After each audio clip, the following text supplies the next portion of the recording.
Bahkan keluar angkasa, itu para ilmuwan kosmologi dan astronomi mendapatkan kesimpulan, ruangan 3 dimensi kita ini sesungguhnya adalah melengkung. Melengkung kemana? Melengkung ke dimensi yang lebih tinggi, yaitu melengkung ke langit yang kedua. Di langit kedua, gerak itu juga melengkung. Melengkung kemana? Melengkung ke langit yang ketiga. Langit ketiga itu ternyata juga ruangnya melengkung ke langit yang keempat. Langit keempat melengkung ke langit kelima melengkung ke langit keenam, ke langit ketujuh, dan seluruhnya itu melengkung ke pusat jagat raya semesta langit yang 7 itu, berputar semuanya ke arah Allah. Bahwa dikarenakan ruang jagat raya, dimensi ruang dan waktu itu melengkung, maka ini akan bisa menyebabkan seseorang bisa melihat tempat yang jauh secara ruang maupun secara waktu, yaitu ke masa depan.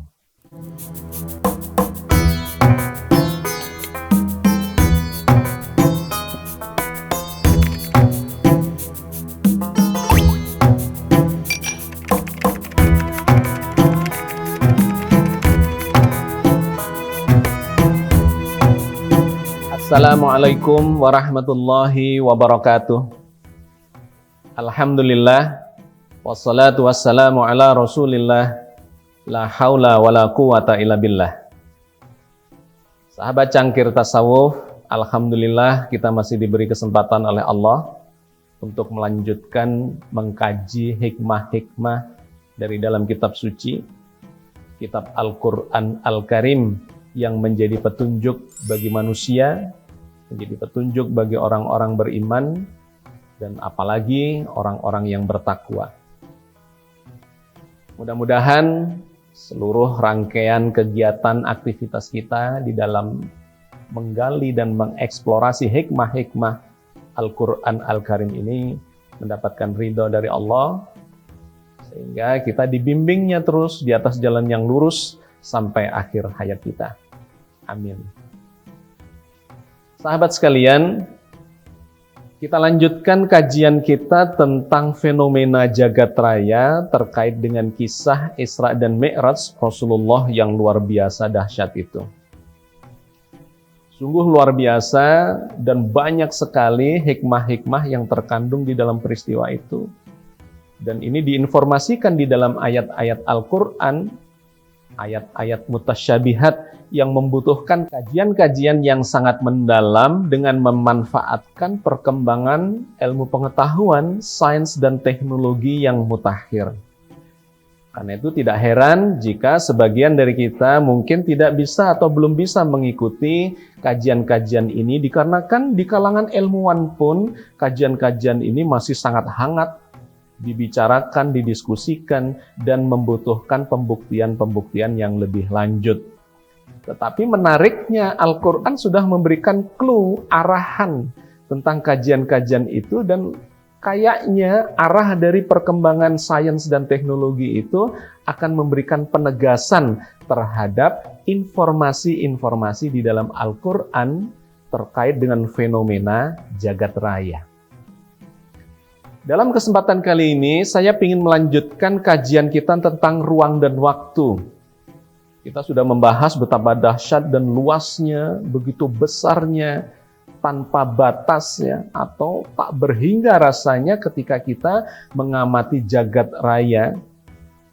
Dan kita akan melanjutkan kajian tentang dimensi ruang itu terkait dengan dimensi waktu, karena ilmu pengetahuan modern menunjukkan bahwa pembahasan tentang dimensi ruang itu sangat terkait erat dengan dimensi waktu. Di kesempatan kali ini saya akan mengajak Anda untuk membahas tentang fenomena dimensi waktu, di mana struktur jagat raya ini memungkinkan seseorang untuk melihat ke masa lalu dan ke masa depan. Ini masih menjadi kajian yang sangat menarik di kalangan ilmuwan-ilmuwan mutakhir, tetapi arah kajiannya, arah pembahasannya adalah menuju kepada adanya kemungkinan untuk bisa melihat masa depan dari dimensi-dimensi yang lebih tinggi. Sahabat sekalian, saya ingin memulai kajian kita ini dengan mengajak Anda melihat bahwa jagat raya ini ternyata adalah terus berkembang. Tidak ada benda diam di jagat raya ini. Kalaupun kita ini melihat sebuah benda itu diam, sesungguhnya itu dikarenakan kita tidak mengalami dinamika terhadap benda itu. Sebagai contoh gampangnya, misalnya komputer di depan saya, laptop di depan saya ini kita sebut sebagai diam. Sesungguhnya laptop ini tidak diam. Dia diam terhadap saya yang juga diam terhadap dia. Tetapi kalau laptop ini dilihat oleh orang lain yang sedang bergerak, maka terjadi perubahan jarak terhadap orang yang bergerak, terhadap orang atau pengamat yang bergerak itu. Sehingga bisa dikatakan orangnya bergerak terhadap benda ini atau benda ini yang bergerak terhadap orang itu. Atau lebih jelas lagi begini, kalau kita keluar dari bumi ini, keluar ke angkasa, lepas dari perputaran rotasi bumi, maka kita akan melihat sesungguhnya benda diam ini, laptop ini maupun meja ini maupun kursi ini, sesungguhnya tidak diam, melainkan bergerak terbawa oleh putaran rotasi bumi yang kecepatannya sekitar 1669 km per jam. Jadi sesungguhnya antara diam dan bergerak itu relatif terhadap pengamat. Tapi prinsipnya seluruh jagat raya ini ternyata tidak ada yang diam. Mulai dari yang mikrokosmos, ya, mulai dari skala partikel-partikel subatomik, ada proton, ada neutron, elektron, kemudian atom, tambah besar lagi molekul, benda-benda ini, kemudian planet-planet dan benda-benda angkasa, ya sampai ke makrokosmos, jagat raya dengan segala isinya, galaksi-galaksi supercluster, semua itu tidak ada yang diam. Seluruh benda di dalam jagat raya sedang bergerak. Kenapa semuanya bergerak? Ini ada kaitannya dengan cikal bakal jagat raya, di mana astronomi atau kosmologi menyimpulkan bahwa jagat raya ini terlontar dari suatu ledakan dahsyat yang dikenal sebagai teori Big Bang. Nah, Al-Quran bercerita tentang hal itu di dalam surat Al-Anbiya ayat 30. A'udzubillahi minasyaitonirrajim. Bismillahirrahmanirrahim. Awalam yaral ladzina kafaru annas samawati wal arda kanata ratqan fafatakna huma. Dan apakah orang-orang kafir itu tidak mengetahui bahwasanya langit dan bumi itu keduanya dahulu adalah sesuatu yang padu. Kemudian kami pisahkan antara keduanya dengan kekuatan. Sahabat sekalian, Al-Quran menjelaskan bahwa memang langit dan bumi itu dulu lebur menjadi satu. Dan menarik, di ayat ini ada dua kata kunci yang ingin saya gambarkan kepada Anda. Yang pertama, ayat ini menyebut langit dalam bentuk jamak. Samawat, awalam yaral ladzina kafaru annas samawati wal arda. Apakah mereka orang-orang yang ingkar itu tidak tahu bahwa langit dan bumi, nah itu menggunakan annas samawati wal arda, samawat. Artinya seluruh langit yang kemarin kita ceritakan pada episode yang lalu, di mana langit itu ada 7 dengan dimensi-dimensinya, itu dulunya lebur jadi satu. Ada di pusat jagat raya. Ya, kita sudah pernah membahas ini karena jagat raya ini sekarang terlihat berkembang, maka kalau ditarik ke masa lalu berarti ada di satu titik. Lebur jadi satu antara yang namanya bumi dengan langit, dan langitnya itu 7 lapis semuanya. Dengan kata lain, ya, Al-Quran menggambarkan bahwa seluruh multiverse, bukan cuma universe, atau kalau menggunakan istilah yang lalu, kita membahas ada namanya sama ad-dunya, langit pertama, langit dunia, dan langit-langit yang lainnya sampai langit akhirat di langit ketujuh, itu diciptakan secara bersamaan satu paket. Dulu lebur menjadi satu di titik, di pusat jagat raya, dan kemudian fafataknahuma, Allah memisahkan dengan kekuatan itu, kemudian berkembanglah jagat raya ini. Mulai dari bentuk subkosmos, ya, kata ilmu kosmologi, cikal bakal alam semesta di mana benda belum terbentuk, masih lautan energi.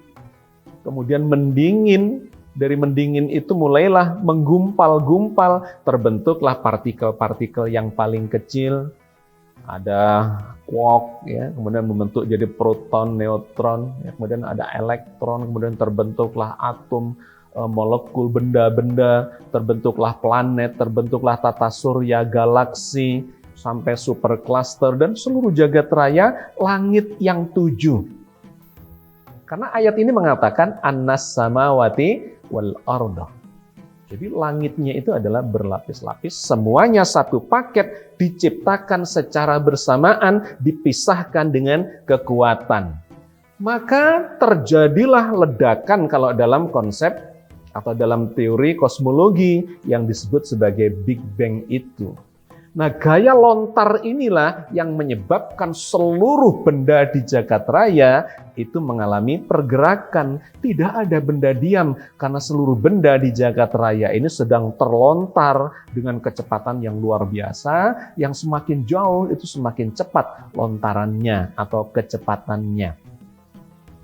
Sahabat sekalian, selain di ayat ini, di dalam surat Al-Anbiya ayat 30 ini, Allah juga menceritakan di dalam surat Ar-Ra'd ayat 2, di mana Allah menggambarkan bahwa ada satu kekuatan yang kalian tidak melihatnya. Nah, di dalam ayat itu diceritakan oleh Allah, Allahul ladzi rafa'as samawati bighairi amadin tarawunaha. Allah lah yang meninggikan langit dengan tiang yang tidak kamu lihat. Sahabat sekalian, menarik sekali nih ayat ini. Karena digambarkan oleh ayat ini bahwa langit yang ditinggikan itu Allahul ladzi rafa'as samawat. Jadi sekali lagi Allah menggunakan istilah jamak dari langit, bukan sama tetapi samawat. Allahul ladzi rafa'as samawati bighairi amadin tarawunaha. Allah lah yang meninggikan, rafa'as samawat, meninggikan langit, bukan cuma satu langit, tetapi samawat, langit yang 7 itu meninggi ke segala arah. Langit pertama yang berdimensi 3 itu meninggi juga. Sebagaimana langit kedua yang berdimensi 4 juga meninggi. Kemana arah meningginya? Tentu ke dimensi yang lebih tinggi itu. Nanti saya jelaskan pada bagian berikutnya. Tetapi Allah mengatakan bahwa seluruh struktur jagat raya ini oleh Allah dibangun dengan sebuah kekuatan, atau diistilahkan sebagai bighairi amadin tarawunaha, dengan tiang yang kamu tidak bisa melihatnya. Karena di dalam ilmu astronomi atau ilmu astrofisika itu dikatakan sebagai gaya-gaya yang menyebabkan jagat raya ini terbentuk. Jika Anda mempelajari ilmu astrofisika, maka Anda akan mendapati ada 4 gaya yang membangun atau mengikat jagat raya ini menjadi struktur yang sedemikian ini. Ada yang disebut sebagai gaya nuklir lemah yang membentuk partikel-partikel sangat kecil, ya, subatomik. Ada lagi yang disebut sebagai gaya nuklir kuat yang membentuk inti atom.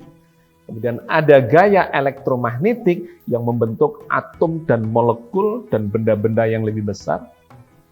Dan ada gaya gravitasi yang mengikat benda-benda ukuran raksasa di jagat raya antar planet-planet dengan bintang atau dengan matahari, kemudian dengan galaksi dan dengan segala benda-benda yang mengisi jagat raya ini. Jagat raya ini dibangun oleh sebuah kekuatan yang tidak terlihat yang dikenal sebagai gaya-gaya fundamental atau gaya-gaya dasar alam semesta itu. Sahabat sekalian, Ternyata gaya-gaya itu tidak hanya bekerja di langit pertama, melainkan juga bekerja di langit kedua, langit 3, 4, 5, 6, sampai langit yang ketujuh. Nah, hal itu diceritakan oleh Allah di dalam surat Ar-Ra'd ayat 2 ini. Allah lah yang membangun, meninggikan jagat raya atau meninggikan langit ini dengan tiang yang kamu tidak mampu melihatnya. Tidak ada kekuatan itu. Di satu sisi ada kekuatan yang melempar semua benda-benda angkasa menjadi menjauh dan jagat raya mengembang. Dan ayat ini kemudian menegaskan itu ada gaya yang mengikat itu. Bukan cuma melemparkan, ternyata ada gaya yang menahan itu, yang disebut sebagai gaya gravitasi. Kalau yang melontarkan itu disebut sebagai gaya anti-gravitasi. Anti-gravitasi itu artinya kebalikan dari menarik. Gravitasi itu menarik kepada benda bermassa yang lebih besar. Sedangkan anti-gravitasi itu justru menolak. Nah, gaya tolak itu muncul, diberikan oleh Allah di saat penciptaan jagat raya pertama kali. Ledakan besar, Big Bang itu gaya tolaknya. Tetapi yang menarik, gaya tolak yang digambarkan sebagai tiang tidak terlihat itu, di ayat yang berbeda lagi digambarkan bahwa ada gaya yang menarik, mengikat itu. Menarik itu supaya semua yang terlontar ini tidak berkembang terus dan kemudian lenyap entah kemana. Ini digambarkan oleh Allah di dalam Al-Quran, di dalam surat Fatir ayat 41. Innallaha yumsikus samawati wal ardo antazula wala inzalata in amsakahuma min ahadim min ba'dih innahu kana haliman ghafura. Sesungguhnya Allah menahan langit dan bumi supaya jangan lenyap. Dan sungguh jika keduanya akan lenyap, tidak ada seorang pun yang dapat menahan keduanya selain Allah. Sesungguhnya Dia, Allah, adalah Maha Penyantun lagi Maha Pengampun. Sahabat sekalian, luar biasa ayat ini bercerita, dan ini sangat ilmiah terkait dengan fenomena jagat raya yang sedang kita ceritakan, dan ini sedang dibahas secara hangat oleh ilmuwan kosmologi. Ternyata selain Allah fafataknahuma memisahkan keduanya dengan kekuatan sehingga jagat raya ini sedang mengembang, Allah juga mengatakan yumsikus samawati. Yumsikus samawat, Allah juga menahan langit itu, dan ini menggunakan kata jamak, samawat. Bukan sama, tetapi samawat. Artinya langit pertama, 2, 3, 4, 5, sampai yang ketujuh, itu ada gaya yang mengikat mereka supaya lontaran itu tidak sedemikian rupa, sehingga membuat semuanya lenyap entah kemana. Tetapi ditahan oleh Allah, dan satu ketika ini nanti akan berhenti, kemudian digulung kembali menuju ke pusat jagat raya, seperti digambarkan oleh ayat yang lain, bahwa Allah akan menggulung langit seperti menggulung lembaran-lembaran kertas. Sahabat sekalian, dalam kesempatan ini saya cuma ingin fokus mengajak Anda memahami fenomena bahwa jagat raya ini dipisahkan dengan kekuatan oleh Allah, terlontar dengan kekuatan yang tidak terlihat oleh mata, yang disebut sebagai gaya-gaya fundamental, tetapi juga ditahan dengan gravitasi supaya ini tidak lenyap. Dan kemudian satu ketika gravitasi itu akan cukup besar untuk membalikkan jagat raya yang mengembang menjadi mengerut lagi. Itulah yang di dalam ilmu kosmologi disebut sebagai Big Crunch.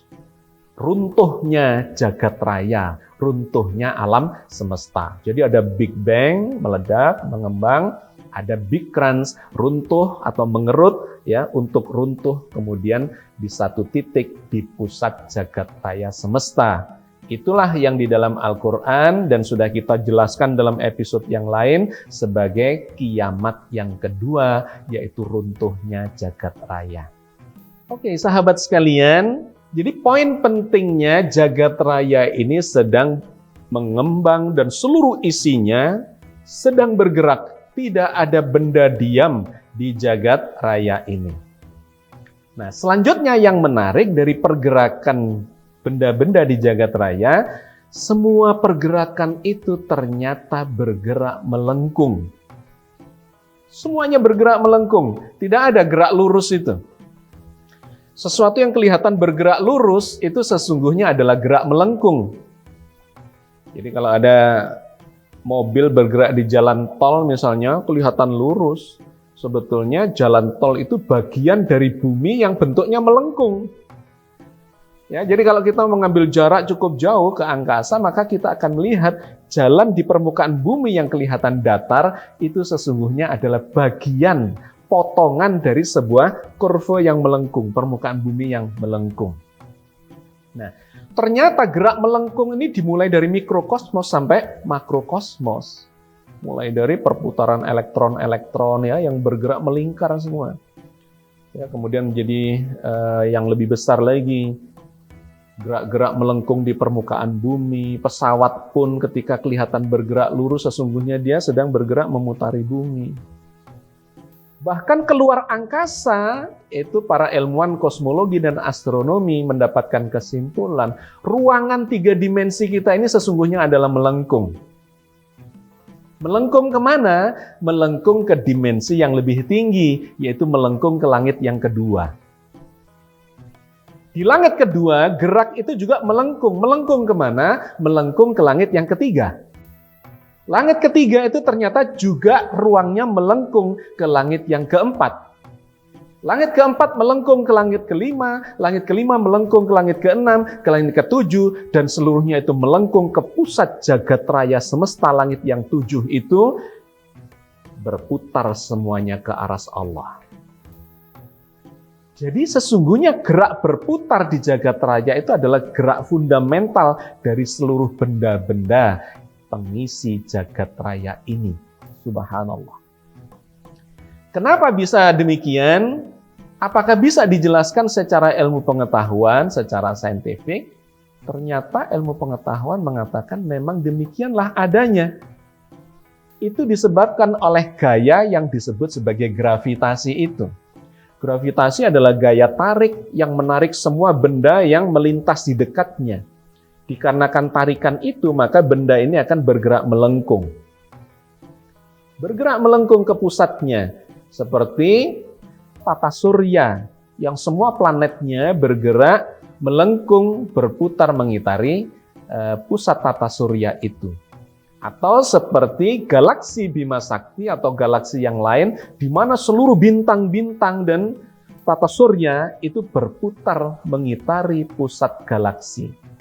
Dan sebagaimana galaksi-galaksi juga berputar mengitari pusat supercluster. Dan supercluster itu juga mengitari pusat jagat raya langit pertama. Dan langit pertama ini juga berputar mengitari langit kedua dan seterusnya sampai langit yang ketujuh itu. Dan semuanya sekali lagi berputar mengelilingi arsy Allah. Sahabat sekalian, ini diceritakan dalam sejumlah ayat. Misalnya di dalam surat Al-Ghasyiyah, Allah mengatakan, wa ilas samai kaifa rufi'at. Apakah mereka tidak melihat bagaimana Allah sedang meninggikan langit? Atau bagaimana langit itu sedang ditinggikan oleh Allah? Wa ilas samai kaifa rufi'at. Di sini Allah menggunakan kata sama, yaitu langit yang tunggal. Artinya yang dimaksud oleh ayat ini adalah sama ad-dunya, langit dunia. Ternyata langit dunia itu oleh Allah ditinggikan ke satu arah. Tetapi kalau ditinggikan ini bagi orang Indonesia, maka ditinggikannya ke sana. Sebaliknya bagi orang Amerika, karena buminya bulat, maka ditinggikannya ke arah bawah. Bagi orang Australia ke arah timur, bagi orang Timur Tengah ke arah barat, maka meninggi ke segala arah. Sama ad-dunya atau langit yang satu itu ditinggikan oleh Allah ke satu arah dimensional. Nah, menariknya di ayat yang berbeda, Allah menggambarkan bukan cuma ke satu arah, melainkan juga dua dimensi. Kedua arah yaitu bersifat luasan. Hal itu diceritakan oleh Allah di dalam surat Adz-Dzariyat 47. Was-samaa'a banainaha bi'aidi wa inna lamusi'un. Dan langit itu kami bangun dengan kekuatan dan sesungguhnya kami benar-benar meluaskannya. Wa inna lamusi'un. Allah benar-benar meluaskan. Kalau tadi menggunakan kata rofa'a itu hanya satu arah, ini menggunakan kata lamusi'un, benar-benar diluaskan, dua dimensional. Jadi langit pertama ini menggunakan kata sama juga, selain ditinggikan itu juga diluaskan. Selain ke satu arah, Allah juga meluaskannya secara dua arah atau dua dimensional, dan ini menunjuk kepada dimensi yang lebih tinggi. Artinya langit pertama itu ternyata meluas ke dimensi yang lebih tinggi, yaitu ke langit yang kedua.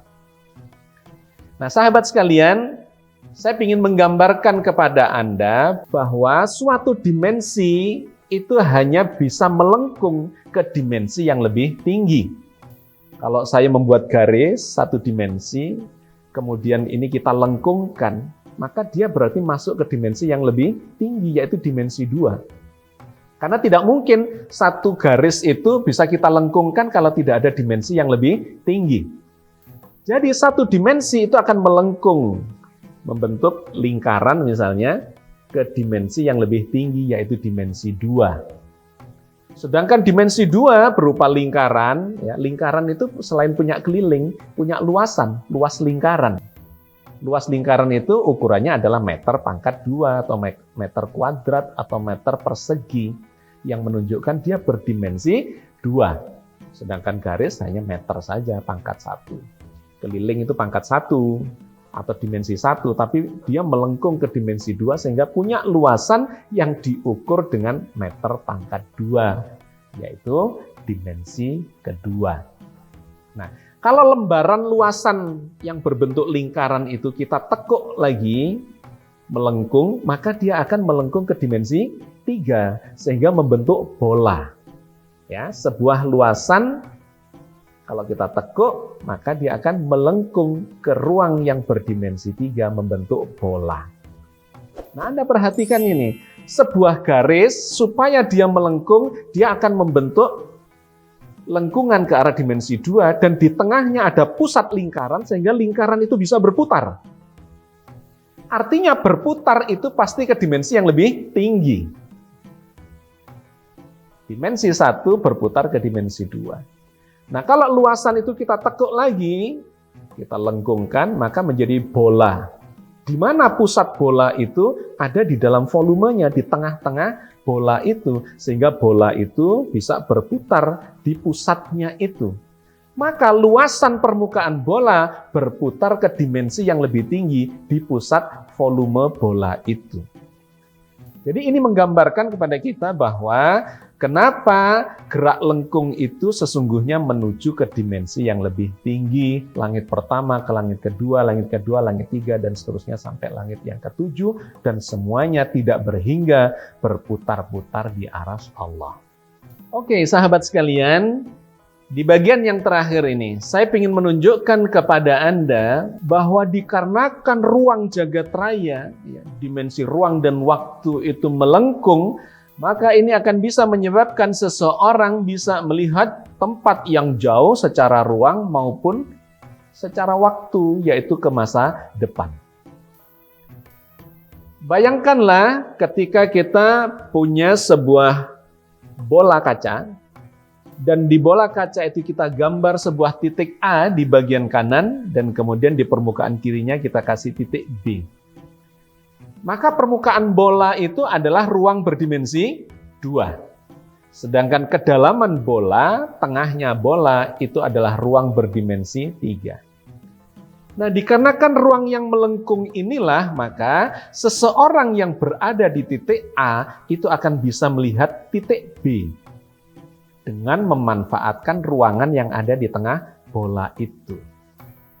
Artinya apa? Orang yang berada di dimensi 2, ketika dia bisa mengakses melalui dimensi yang ketiga, dia akan bisa melihat masa depan. Ini berbeda dengan kalau ruangan itu tidak melengkung. Kalau sebuah garis saja, maka titik A ke titik B, dia tidak bisa melihat titik B ini karena terhalang oleh titik-titik yang ada di sepanjang garis itu. Tapi begitu garis ini dilengkungkan, maka tiba-tiba titik A bisa melihat titik B di garis yang melengkung itu dengan memanfaatkan dimensi yang lebih tinggi. Sahabat sekalian, itulah yang terjadi pada orang-orang yang masuk ke langit kedua, langit 3, sampai langit yang ke-7, apalagi di Sidratil Muntaha, maka seseorang itu, termasuk Nabi Muhammad SAW, lantas bisa melihat jagat raya ini, segala penjurunya dari puncak dimensi yang bernama Sidratul Muntaha itu, dan bisa melihat masa depan yang bakal terjadi, termasuk yang dilihat oleh beliau di surga dan di neraka itu. Sahabat sekalian, inilah fenomena yang digambarkan oleh Al-Quran yang ada di ruangan jagat raya ciptaannya ini, mulai dari langit yang pertama sampai dengan langit yang ke-7. Bahwa apa yang diceritakan oleh Al-Quran ini sangat boleh jadi ke depan itu akan diketahui oleh manusia melalui perkembangan sains dan teknologi dalam peradaban yang semakin maju ke masa depan. Mudah-mudahan manfaat. Assalamualaikum warahmatullahi wabarakatuh. Assalamualaikum warahmatullahi wabarakatuh. Sahabat Cangkir Tasawuf Modern, saat ini Anda sudah bisa mengakses kembali website www.patmapress.com. Tentu saja dengan desain dan layout yang baru dan lebih modern, sehingga memberikan pengalaman yang lebih menyenangkan untuk Anda dalam mencari buku-buku yang diterbitkan oleh Patma Press. Selain itu, Anda juga tetap dapat menonton video-video Pak Agus Mustafa di patmapress.com. Mau tahu apa saja buku karya Pak Agus Mustafa yang sudah menjadi materi di video-videonya?